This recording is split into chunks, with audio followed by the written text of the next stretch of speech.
예수 그리스도께서 부활하셨습니다. 믿으십니까? 이 부분이 우리에게 큰 기쁨이 되어졌으면 좋겠습니다. 오늘 하루만이 아닌 오늘 말씀을 우리가 같이 나눌 때 우리 삶의 부활에 대한 부분들을 같이 살펴보는 시간들을 갖고자 합니다. 부활절은 왜 매년 날짜가 다를까요? 교제하고 있는 목사님께서 우리 목사님들의 단톡방에 이렇게 글을 올렸습니다. 금년 부활주일이 언제이죠? 이렇게 물었습니다. 목사님이 부활주일을 묻는다라는 게 좀 이상하죠. 그도 그럴 것이 크리스마스는 12월 며칠이죠? 25일. 변함없이 우리가 다 기억하지만 부활주일은 매년 날짜가 다릅니다. 처음 아신 것 같아요.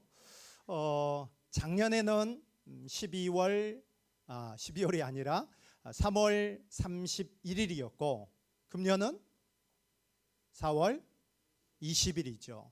왜 이렇게 부활주일의 날짜가 다른 것일까요? 오늘은 우리가 이 부분을 좀 이해하고 말씀의 은혜를 나눴으면 좋겠습니다. 이 부활절의 계산법은 춘분으로 기준점을 잡습니다. 그리고 춘분이 지나고 보름달이 가득 찬 만월 보름을 지납니다. 그리고 찾아오는 첫 번째 주일이 바로 부활주일이 되어집니다. 이렇게 한 배경이 있습니다. 그 배경은 예수님의 이 부활 사건은 유대인의 유월절과 깊이 연결되어 있기 때문입니다. 유대력에 따르면은 유월절은 니산월 14일, 우리로 보면 1월 14일의 춘분입니다.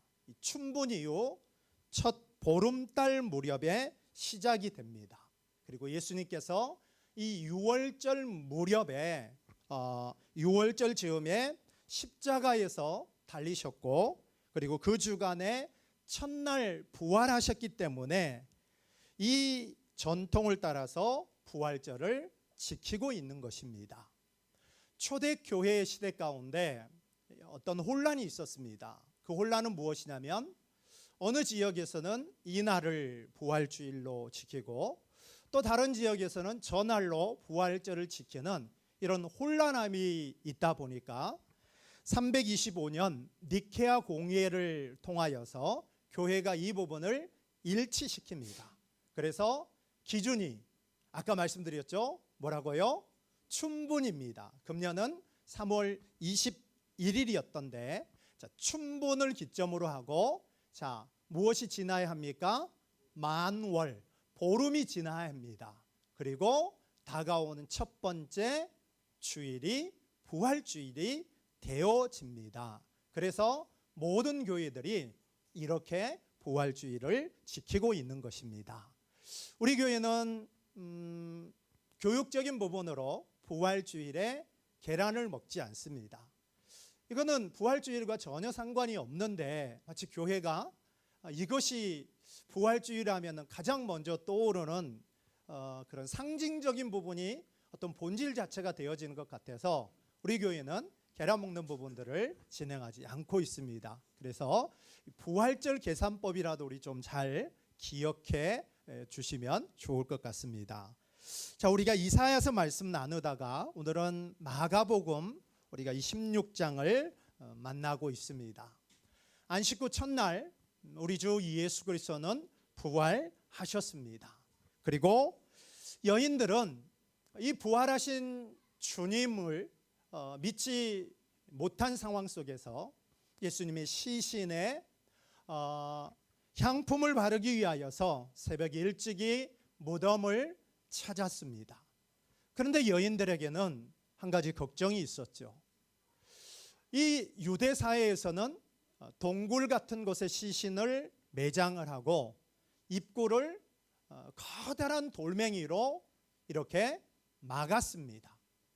그러다 보니까 여인의 힘으로 이 커다란 돌을 움직인다라는 것은 쉬운 부분이 아니었기 때문에 고민을 하면서 여인들이 무덤을 찾았는데, 오늘 우리 주보의 앞에 있는 이미지처럼 그 돌문이 옮겨져 있는 것입니다. 얼마나 큰 충격이겠습니까? 그런데 그 예수님이 누우셨던 곳에 한 청년이 앉아 계십니다. 이 청년은 주의 천사이죠. 그러면서 말씀을 전합니다. 예수께서 부활하셨다 하면서 제자들에게 가서 이 소식을 알리라고 합니다. 여인들은 어리둥절하다가 이 사실을 이제는 받아들이고, 그리고 제자 공동체에 가서 이 소식을 전하지만 제자들은 이 사실을 믿음으로 받아들이지 않고 있는 부분이 우리가 함께 교독했던 마가복음 16장의 내용입니다. 우리가 오늘 같이 생각해 보고자 하는 첫 번째는 믿지 않는 제자들입니다. 자, 본문의 9절로 11절을 한번 보십시오. 자, 이 부분을 보면 막달라 마리아에게 부활하신 주님께서 이 여인을 만나 줍니다. 그리고 제자들에게 가서 이 부활의 소식을 전하라고 하지만 11절 말씀을 한번 볼까요? 같이 한번 봅니다. 시작. 그들은 예수께서 살아나셨다는 것과 마리아에게 보이셨다라는 것을 듣고도 믿지 아니하니라. 아멘. 자, 제자들은 믿지 않고 있음을 봅니다. 이번에는 12절로 13절로 가볼까요? 자, 여기 등장하는 자들은 누가복음에 따르면은 엠마오로 가는 두 제자이지 않습니까? 이들에게도 부활하신 주님은 만나 주십니다. 누가복음은 분량이 상당히 많지만 마가는 아주 간결하게 말씀하고 있지만 부활하신 주님이 그들을 만나 주고 있고, 이 제자들은 엠마오로 가다가 길을 돌이켜서 다시 예루살렘으로 가서 제자들에게 이 소식을 알리지만, 오늘 본문을 한번 보십시오. 13절 말씀. 자, 마지막 부분에 보면 역시 무엇을 합니까? 믿지 않고 있는 부분들을 우리는 목격할 수 있습니다. 제자들은 이렇게 믿지 않고 있는데, 오늘 11절과 13절과 14절을 보면 믿지 아니하였더라 세 번이나 반복하고 있음을 알 수가 있습니다. 자, 우리가 이 상황에서 제자들의 입장이 한번 되어 볼까요? 제자들의 입장이 되어져서 좀 그들을 먼저 우리 이해해 주십시다. 왜냐하면 제자들의 입장에서 부활을 믿지 아니하였기 때문에 믿지 않은 입장에서 스승의 시신이 없어졌다라는 소식이 엄청난 충격이었을 것입니다. 부활을 받아들이고 믿었다라면 이건 기쁨의 소식이지만 빈 무덤이다라는 것은 제자의 도리가 아니잖아요. 도망간 것도 괴로운데 스승의 시신이 없어졌다? 충격에 빠져 있을 때 그 충격이 채 가시기도 전에 소식이 들려옵니다. 죽었던 선생님이 살아났다라는 이 소식을 들으면서 제자들은 이 충격이 가시기도 전에 또 다른 충격적인 소식을 듣고 있는 제자들의 모습, 우리가 좀 본문을 보면서 먼저는 이해해 줬으면 좋겠습니다. 자, 그런데 예수님이 제자들과 함께 하면서 고난과 죽으심에 대한 부분을 무려 3번씩이나 말씀하셨습니다. 그런데 제자들은 이 부분에 대한 부분을 깨닫지도 못하고 있고, 그리고 기억하지도 못하고 있고, 이 사실을 믿지도 못하고 있다라는 것입니다. 자, 우리가 이 본문을 보면서 제자들을 지금 이해하고 있습니다. 100번 양보해 주십시다. 그렇다 치더라도 부활의 증인들이, 이 소식을 가지고 오고 있는 자들이 최소 2-3명 이상이 되어집니다. 그렇다면 오늘 이 부활의 증인들의 말을 듣고도 제자들이 믿지 않고 있다라는 이 부분은 변명의 여지가 없는 믿음 없음이다라는 것입니다. 그러면 왜 제자들이 이 부활하신 주님의 부활을 믿지 아니하였을까요? 그건 바로 현실에 대한 두려움 때문입니다. 요한복음을 보면 말씀하고 있습니다. 제자들이 유대인들을 두려워하여 문을 닫고 있을 때 부활하신 주님이 잠겨진 그 문을 상관없이 공동체에 들어와서 너희에게 평강이 있을지어다 말씀하고 있음을 요한복음은 우리에게 알려주고 있음을 알 수가 있습니다.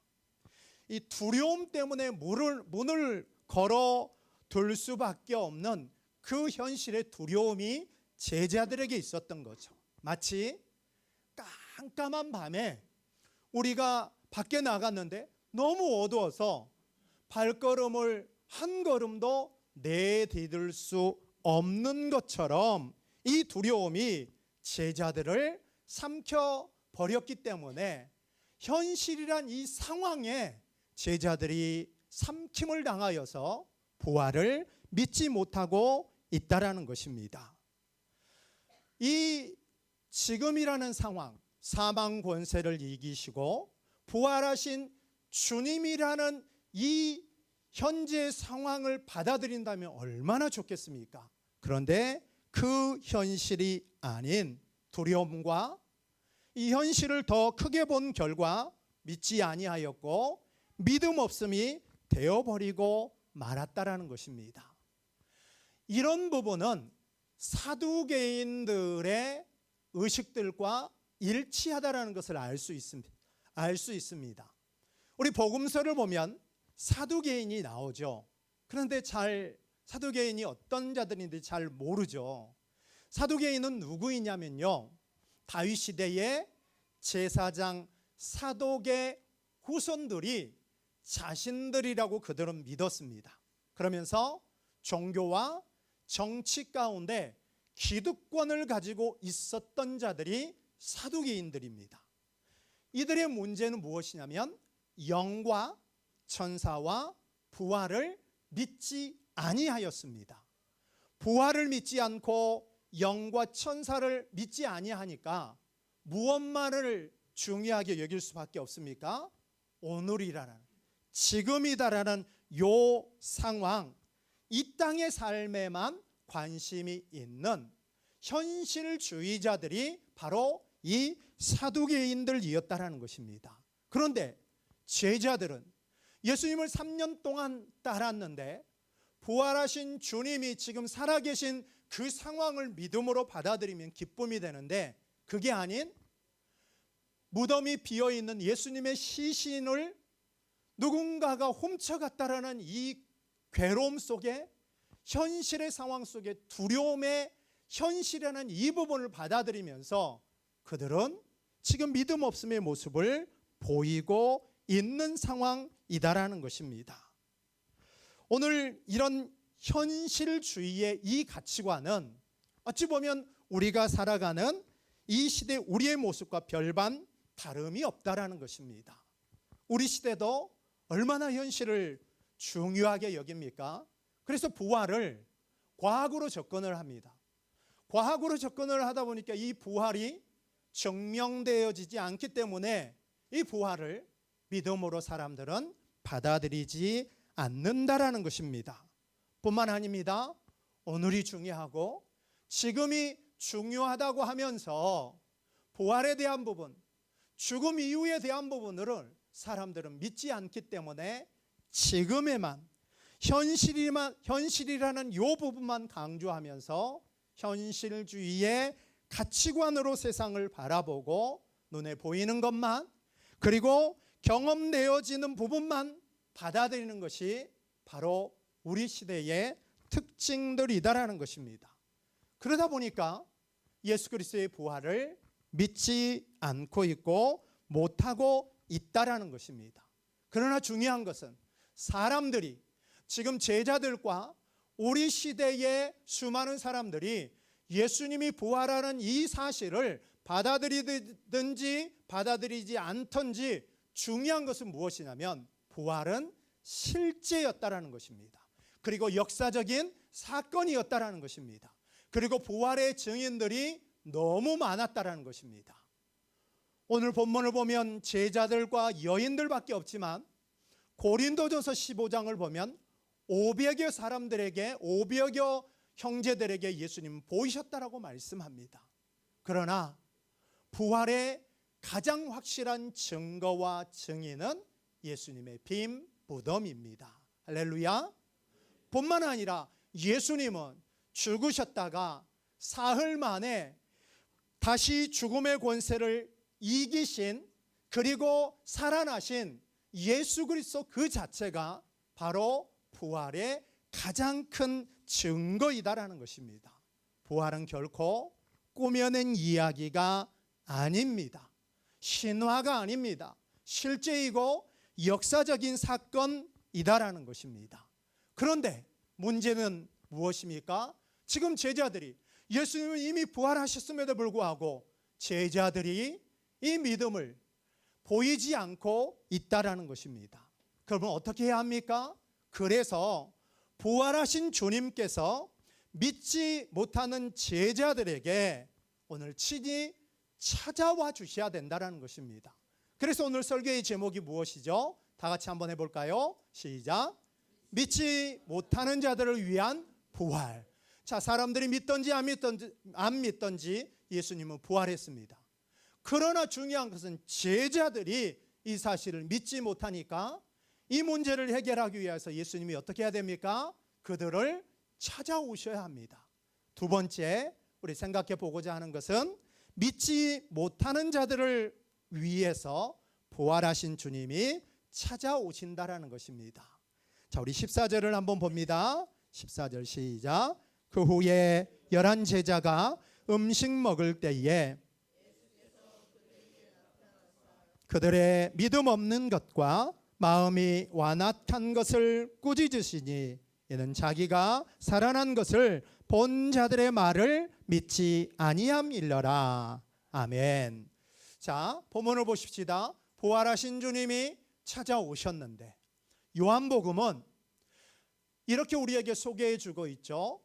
꾸짖는 책망이 아니라 너희에게 평강이 있을지어다 하면서 제자들의 평안을, 두려움에 빠져 있는 제자들을 걱정하는 부분을 소개해 주고 있다라면, 마가는 찾아오신 주님이 제자들을 꾸짖고 있는 책망을 부각시키고 있습니다.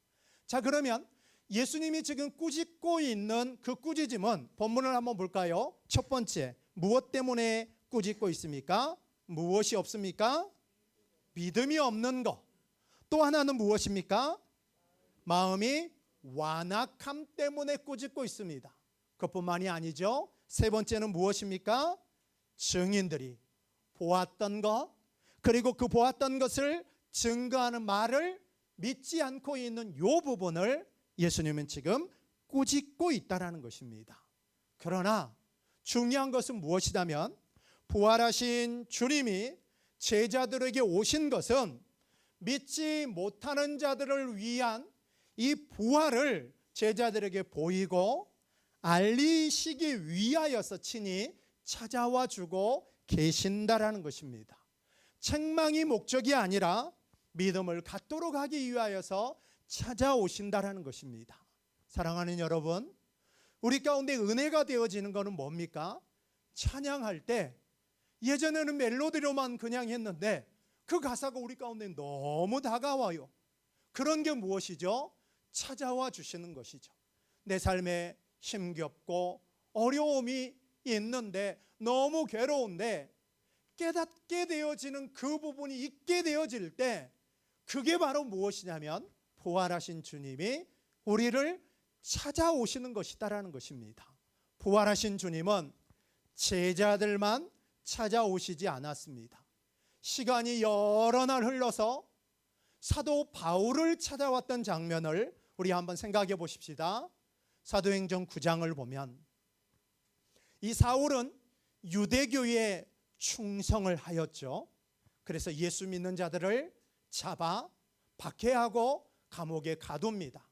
심지어 스데반이 죽을 때 아주 그 부분에 큰 기여를 했던 사람이 누구냐면 바로 사울이었습니다. 다메섹으로 부활하신 주님이 그를 찾아와서 이렇게 말씀합니다. 사울아, 사울아, 내가 어찌하여 나를 박해하느냐, 이렇게 예수님이 묻습니다. 여러분, 이 말씀을 잘 주목해 보십시다. 예수님은 왜 교회와 성도를 박해하느냐 말씀하지 않고 왜 나를 박해하느냐 이렇게 말씀하면서 예수님 자신과 교회를 동일시하면서 교회가 예수 그리스도의 몸이다라는 것을 우리에게 가르쳐 주고 있음을 알 수가 있습니다. 이 사건으로 사울은 어떻게 되어집니까? 그 다메섹의 정오의 빛보다 강렬한 빛 때문에 눈이 멀어버리게 되죠. 3일 동안 앞을 보지 못합니다. 사람들의 부축을 받아 다메섹에 들어갑니다. 아나니아라는 사람을 통하여서 그가 세례를 받게 되어지고, 그리고 그에게 주은 사명, 이방인을 위하여서 택한 그릇으로 부름받았다는 이 소식을 듣고 그의 눈에 비늘이 벗겨져서 앞이 보이게 되어지고, 이제는 예수 그리스도의 복음을 전하는, 믿음을 전하는 증인으로 바뀌어진 사건은, 그의 삶이 완전히 바뀌어지게 된 것은 부활하신 주님이 찾아오셨기 때문에 그의 인생 자체가 바뀌어졌다는 것입니다. 할렐루야. 그렇습니다. 부활하신 주님이 바울을 찾아오자 그 사울은 이제는 그의 이름이 바울로 바뀌어지는 그런 인생을 살게 되어집니다. 그러나 부활하신 주님이 우리 시대 우리를 찾아오실 때 사도 바울에게 찾아왔던 그런 흔히 말하는 직통 계시를 통하여서 지금 우리들을 찾아오시지 않습니다. 부활하신 주님은 우리의 평범한 일상 가운데 우리들을 찾아와 주십니다. 부활주의를 맞이하고 있는 우리는 부활을 오늘 하루 정도로만 생각하는 경향이 있지만, 그러나 부활은 성경의 기록으로 끝나지 않고 매일 우리의 삶 가운데 적용하고 붙잡고 살아내야 할 부분이 바로 이 부활이다라는 것입니다. 저는 오늘 말씀을 준비하면서 여러분, 그동안 이 부활에 대한 설교를 얼마나 많이 했겠습니까? 그러나 이전에 했던 설교 원고들 들춰보지 않고 많이 묵상하다가 같이 우리가 나눠야 될 부분은 삶 속의 부활에 대한 부분을 어떻게 우리가 말씀을 통해서 은혜를 나눌까 고민을 하다가 이 본문에 대한 부분들을 깨닫게 해주셨습니다. 자, 삶 속의 부활. 삶 속의 부활은 직통계시로 우리 가운데 주어지는 것이 아니라 세미한 음성으로 우리를 찾아와 주십니다.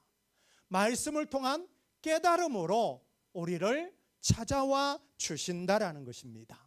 우리 잘 아는 나태주 시인의 풀꽃이라는 시 다 알고 계시죠? 그 시를 보면 자세히 보아야 예쁘다, 오래 보아야 사랑스럽다, 너도 그렇다. 아주 짧은 시이죠.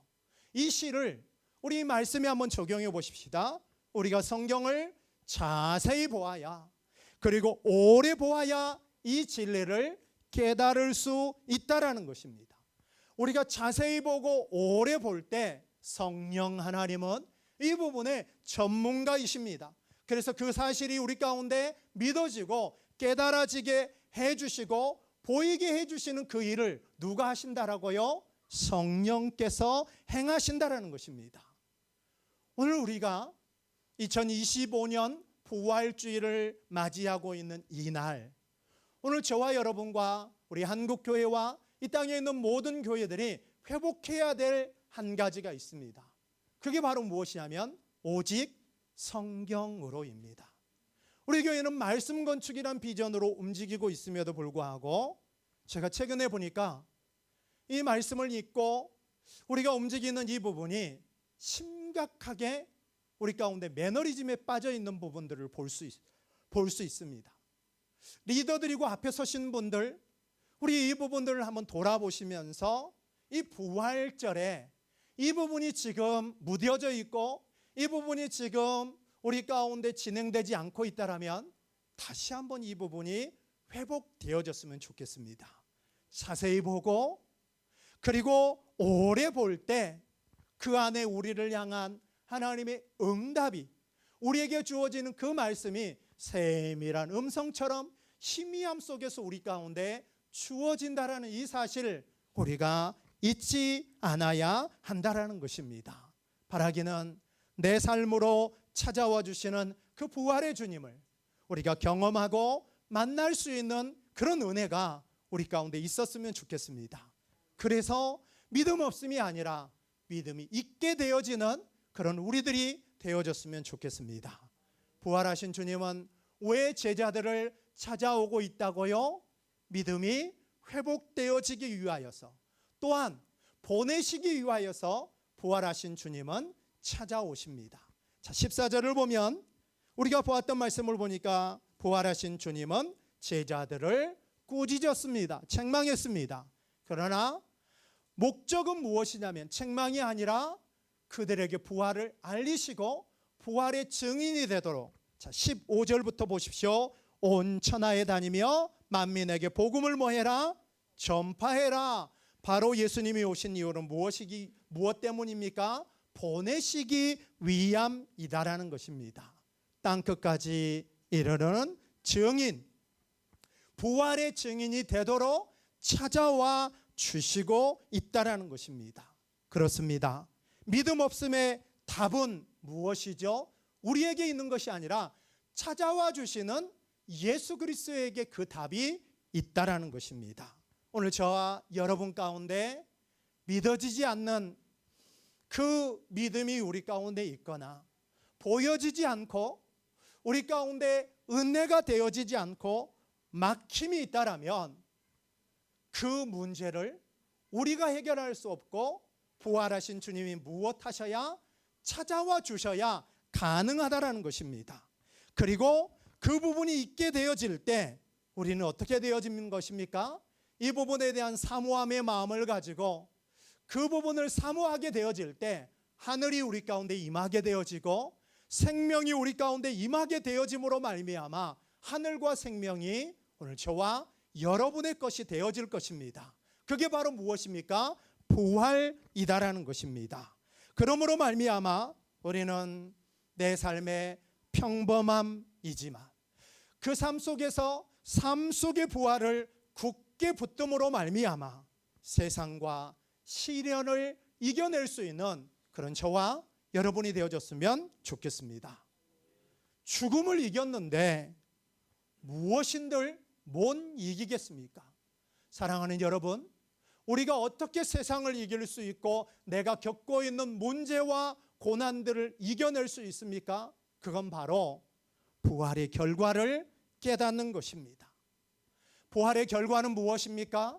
십자가에서 돌아가신 예수님은 사망에 계속해서 매여 있지 아니하였습니다. 그 주님은 사망과 죽음의 권세를 이기시고 다시 부활하셨습니다. 할렐루야. 여러분, 누가 사망을 이기고 다시 살아날 수 있겠습니까? 우리 주 예수 그리스도밖에 없다라는 것입니다. 부활하신 주님은 사탄의 권세, 사망의 권세를 무너뜨리고 창세기 3장 15절이 말씀하고 있는 뱀의 머리를 짓밟으심으로 승리하신 것이 바로 부활인 것을 믿으시기를 바랍니다. 사도행전을 보십시오. 사도들의 한결같은 그 메시지가 바로 무엇입니까?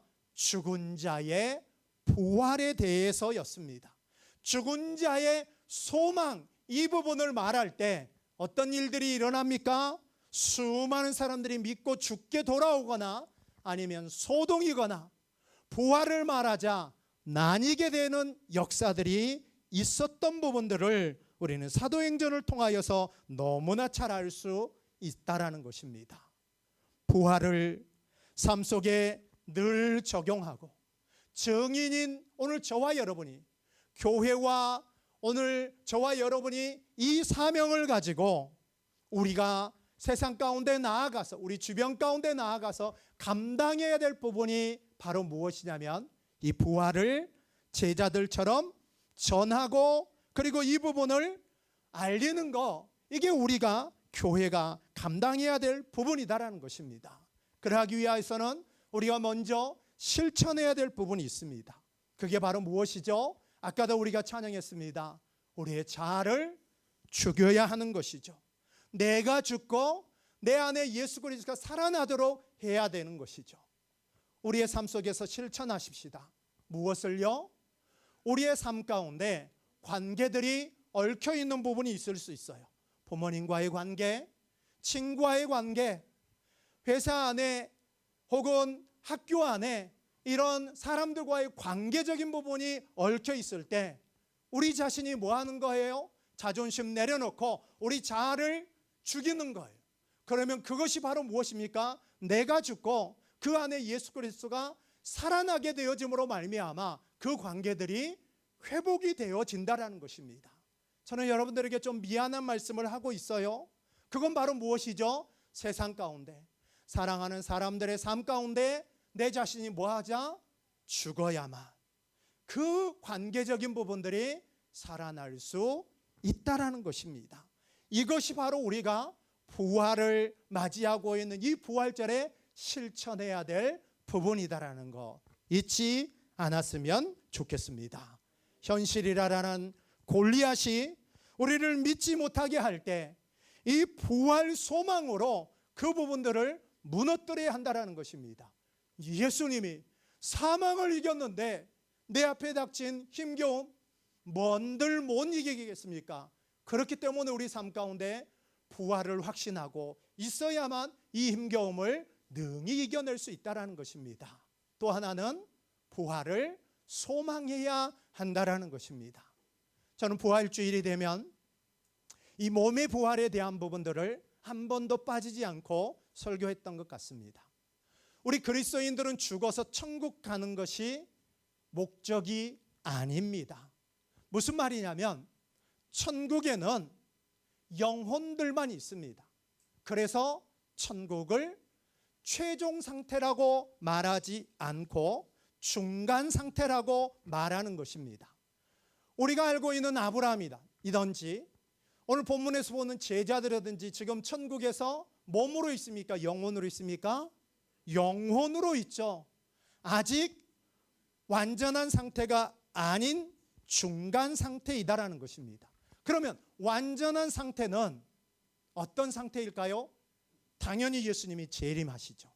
재림을 하시게 되면 천국에 있는 수많은 영혼들이 그 영혼만으로도 새하늘과 새 땅에 들어가는 것이 아니라 무엇을 입습니까? 육신의 부활이라는 이 부분을, 영혼과 부활이라는 이 육체가 결합하여서 그 몸으로 어디에 들어간다고요? 새하늘과 새 땅으로 영원 속으로 비로소 들어갈 때 그게 어떤 상태? 완전한 상태가 되어지는 것입니다. 부활은 예수님만 지금 경험한 부분이지만 이 다음에 먼저 천국에 있는 영혼들이 예수님의 재림을 하면 육체의 부활을 입고 그 육신이란 전혀 새로운 몸을 입고 새하늘과 새 땅에 들어간다는 것입니다. 우리 이 말씀을 한번 볼까요? 빌립보서 3장 21절입니다. 자, 3장 21절. 자, 우리의 낮은 몸을 여기서부터 한번 읽어보십시다. 시작. 우리의 낮은 몸을 자기 영광의 몸의 형체와 같이 변하게 하시리라. 아멘. 우리 낮은 몸이 이제는 그 주님이 재림하실 때 새하늘과 새 땅에 들어갈 때 어떻게 해요?